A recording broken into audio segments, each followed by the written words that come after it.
This is not a Bond movie, so we're not going to be crushing any Lincoln Continentals, but instead, we're going to be reviewing one.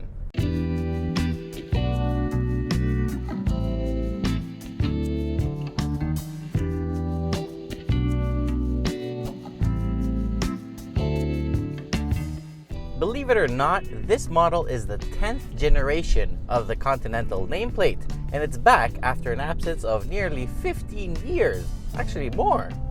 It is a large, luxurious sedan, meant to compete with the Cadillac CT6, the BMW 7 Series, the S-Class Merc, but when it comes to price, it already has them all beaten. In Canada, the base model comes with a 2.7-liter V6 twin-turbo engine, and that starts at $55,900. For $62,400, you can have what we have over here, the new 3-liter V6 twin-turbo engine, which makes 400 horsepower and 400 pound-feet of torque. Both cars come with a 6-speed automatic transmission and, of course, all-wheel drive. Our test vehicle has about 18 grand worth of optional extras, so the total price is $78,550 before taxes. The funny thing is, for the class and for the price, you'd expect certain things to be standard, like heads-up display, or the new 10-speed automatic gearbox, which Ford has already. The exterior design kind of resembles the classic Mark II Continental, and I love the door handles at the window trim line. The interior, on the other hand, is very modern, very elegant, and very luxurious. Also very busy. The materials used are all very plush, finish is great, and soundproofing is really good as well. All 4 corner seats are heated, ventilated, and give you a really good massage. But one thing that seems to have backfired is this perfect position 30-way adjustable front seats. I mean, there's so many adjustments, it's been a week for me and I still haven't nailed mine. The rear seats, especially with the rear seat package, is the place to be. You get all possible adjustments, temperature control, and once again, a great massage. Knowing that so much legroom has been given to the rear seats, I was expecting a small trunk. But nope, 474 liters is actually pretty good.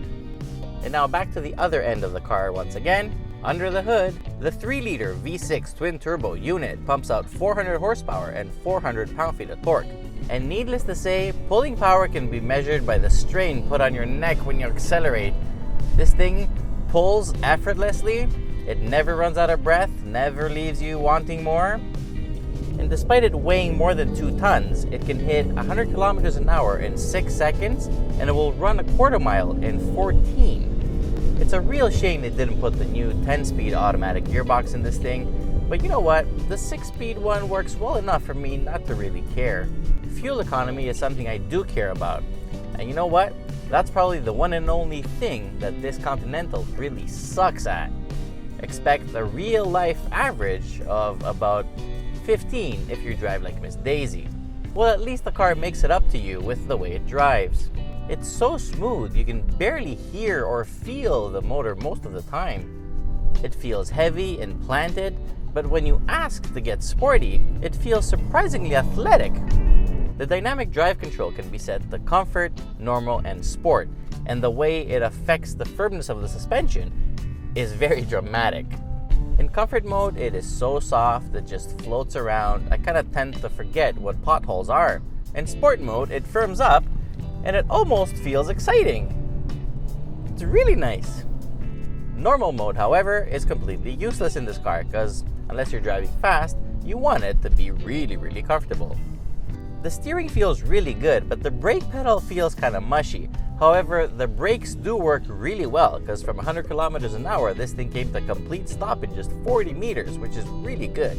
Overall, I have to say that this car caught me by surprise because I like it a lot more than I thought I would. I was a little bit disappointed with the Revel 19 speaker sound system. It just didn't sound as good as it looked on the brochure, but I really do like the E-latch on the doors and the soft close. That's really impressive.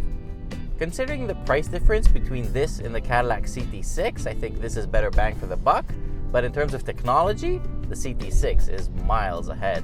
Despite a few issues, this 2017 Lincoln Continental is a very bold American limo and, quite frankly, a really good attempt to crack the luxurious large sedan segment. So for that reason, I'm going to give it an overall score of 8.7 out of 10.